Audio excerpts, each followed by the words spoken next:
కార్యక్రమానికి రెండవ విడత ప్రతి ఒక్క రైతు అకౌంట్ లోకి అమౌంట్ వేసేదానికి సర్వేపల్లి శాసనసభ్యులు సోమిరెడ్డి చంద్రమోహన్ రెడ్డి గారికి, అదేవిధంగా వేదిక పైన ఉన్నటువంటి తెలుగుదేశం పార్టీ పెద్దలందరికీ కూడా నా హృదయపూర్వక ధన్యవాదాలు. కూటమి నాయకులకి, మద్దతుదారులందరికీ కూడా. గతంలో మనం చూసాం, గత ప్రభుత్వం ఏ రోజు కూడా రైతుల్ని పూర్తి స్థాయిలో ఆదుకున్నటువంటి పరిస్థితి లేదు, గిట్టుబాటు ధర ఇచ్చినటువంటి పరిస్థితి లేదు. ఒక రైతు 6 కాలం దుక్కి దున్ని, కారు పోసి, నీరు పెట్టి, కోత కోసి, కుప్ప నొలిచి ఇంటికి తెచ్చుకుంటే దళారులు పాలైపోయి, అప్పులైపోయి ఆత్మహత్యలు చేసుకున్నటువంటి పరిస్థితులు కూడా మనం గతంలో చూసాం. నేడు కూటమి ప్రభుత్వం డబుల్ ఇంజిన్ సర్కార్ 24 గంటల్లో రైతుల అకౌంట్ లో డబ్బులు వేసే విధంగా, రైతులు ఎక్కడా కూడా నష్టపోకుండా ఇది రైతులని ఆదుకునే ప్రభుత్వం లాగా ఈ 1.5 సంవత్సర కాలంలో అనేక సంక్షేమాలను అభివృద్ధి వైపు నడిపిస్తూ, ఎక్కడా కూడా ఎవరికి కూడా లోటు లేకుండా అందరినీ కూడా సమంగా నడిపిస్తూ ముందుకు వెళ్తుంది.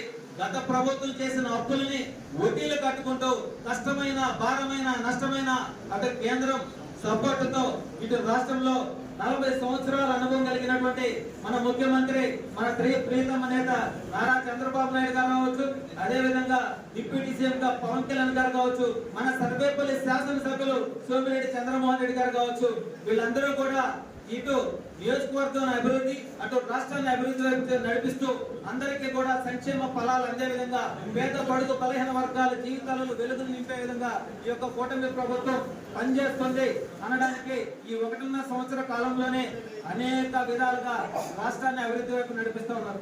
కాబట్టి రాష్ట్ర ప్రజలందరూ కూడా కూటమి ప్రభుత్వాన్ని ఇది మంచి ప్రభుత్వం అని చెప్పి వాళ్ళు దీవెనలు అందిస్తూ ఉన్నారు.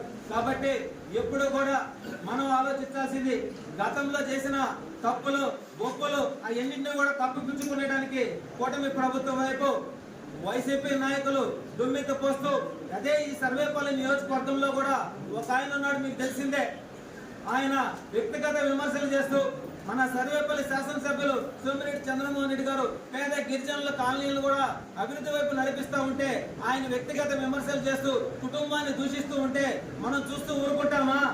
ఊరుకం. సమాధానం చెప్తాం, ప్రతిదానికి సమాధానం చెప్తాం. రేపు రాబోయే స్థానిక ఎన్నికల్లో కూడా మన సత్తా చాటాలని చెప్పి మనస్ఫూర్తిగా తెలియజేస్తూ నాకు ఇంత చక్కటి అవకాశం కల్పించిన మీ అందరికీ